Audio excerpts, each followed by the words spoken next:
Guys, ഇന്നൊരു ചക്കപ്പായസം ആയാലോ? അപ്പോൾ എല്ലാവർക്കും സുഖമല്ലേ? ഒരുപാട് ദിവസമായി വീഡിയോ ഇട്ടിട്ട്. അപ്പോൾ ഇന്ന് അമ്മ ഒരു പായസം ഉണ്ടാക്കുന്നുണ്ടെന്നൊക്കെ പറഞ്ഞപ്പം വീഡിയോ ഇടാമെന്ന് കരുതിട്ടോ. അപ്പോൾ ചക്കപ്പായസം ഉണ്ടാക്കാൻ അധികം ഇൻഗ്രീഡിയൻസ് ഒന്നും ആവശ്യമില്ല കേട്ടോ. പെട്ടെന്ന് തന്നെ റെഡിയാക്കാൻ പറ്റുന്ന എളുപ്പത്തിലുള്ളൊരു പായസമാണ് ചക്കപ്പായസം. അപ്പോൾ അതിനായിട്ട് 1-ാം പാലും 2-ാം പാലും പിന്നെ ശർക്കര ഉരുക്കിയതും പിന്നെ നമുക്ക് പൊടികൾ വേണം കേട്ടോ.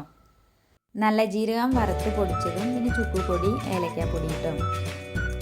അപ്പോൾ ആദ്യം തന്നെ ഞാൻ 2 തേങ്ങയും ചിരവിയിട്ടുണ്ടായിരുന്നു. ആ 2 തേങ്ങയുടെ പാൽ അമ്മ ഇളം ചൂടുവെള്ളത്തിൽ നല്ല മിക്സ് ചെയ്തിട്ട് അത് 1-ാം പാൽ എടുക്കുന്നുണ്ട് കേട്ടോ.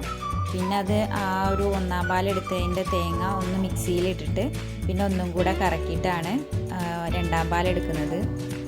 അപ്പോൾ ഇതിന് വേണ്ട മെയിനായിട്ടുള്ള ഇൻഗ്രീഡിയൻസ് എന്ന് പറഞ്ഞാൽ ചക്കയാണ് കേട്ടോ. ചക്ക ഈ ഒരു സീസണിൽ കിട്ടാനില്ലല്ലോ, ആവുന്നതിലേ ഉള്ളൂ. അപ്പോൾ വല്യമ്മ കഴിഞ്ഞ വർഷം വരട്ടി വെച്ചിട്ടുള്ള ചക്ക കൊണ്ട് ഇന്ന് ചക്കപ്പായസം ഉണ്ടാക്കുന്നത് കേട്ടോ. അപ്പോൾ അമ്മ ഒരു സ്റ്റീൽ പാത്രം വെച്ചിട്ടുണ്ട്. അതിലേക്ക് ഇതാ 2-ാം പാലാണ് കേട്ടോ ഒഴിച്ചു കൊടുക്കുന്നത്. അതിലേക്ക് ഇതാ ചക്ക വരട്ടിയതും ഇട്ട് നന്നായിട്ട് മിക്സ് ചെയ്യുക.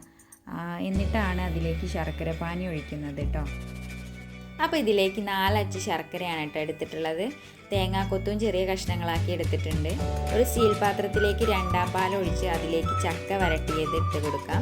എന്നിട്ട് നന്നായിട്ട് ഇളക്കി കൊടുക്കാം. അതിലേക്ക് ശർക്കര പാനി ഒഴിച്ച് കുറച്ച് നെയ്യ് കൂടെ അതിലേക്ക് ചേർക്കാം കേട്ടോ. അപ്പോൾ തിളപ്പിച്ച് കഴിഞ്ഞാൽ പിന്നെ 1-ാം പാൽ ഒഴിച്ച് ഒന്ന് ഇളക്കി ഗ്യാസ് ഓഫ് ചെയ്യുക. 1-ാം പാൽ ഒഴിച്ചാൽ പിന്നെ തിളപ്പിക്കേണ്ട ആവശ്യമില്ല കേട്ടോ. അവസാനം ഇത് വറുത്തെടുക്കേണ്ടതും കൂടിയുണ്ട്. അപ്പോൾ നെയ്യ് ഒഴിച്ച് അതിലേക്ക് തേങ്ങാക്കൊത്തും അണ്ടിപ്പരിപ്പും മുന്തിരിയും കൂടെ വറുത്തെടുക്കാം.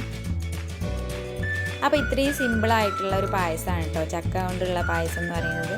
അപ്പോൾ ചക്ക സീസണൊക്കെ വരുമ്പോൾ നിങ്ങളും ചക്ക വരട്ടിയിട്ട് ഒന്ന് ഇങ്ങനെയൊക്കെ ഒന്ന് ഉണ്ടാക്കി നോക്കൂ. നല്ല ടേസ്റ്റ് ഉണ്ടായിരുന്നു കുടിക്കാനായിട്ട്.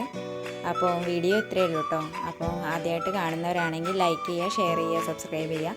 അടുത്തുള്ള ബെൽ ബട്ടണും കൂടെ ക്ലിക്ക് ചെയ്യുമ്പോൾ ഓൾ എന്ന ഓപ്ഷൻ വരും കേട്ടോ. അതും കൂടെ ക്ലിക്ക് ചെയ്തേക്കണേ.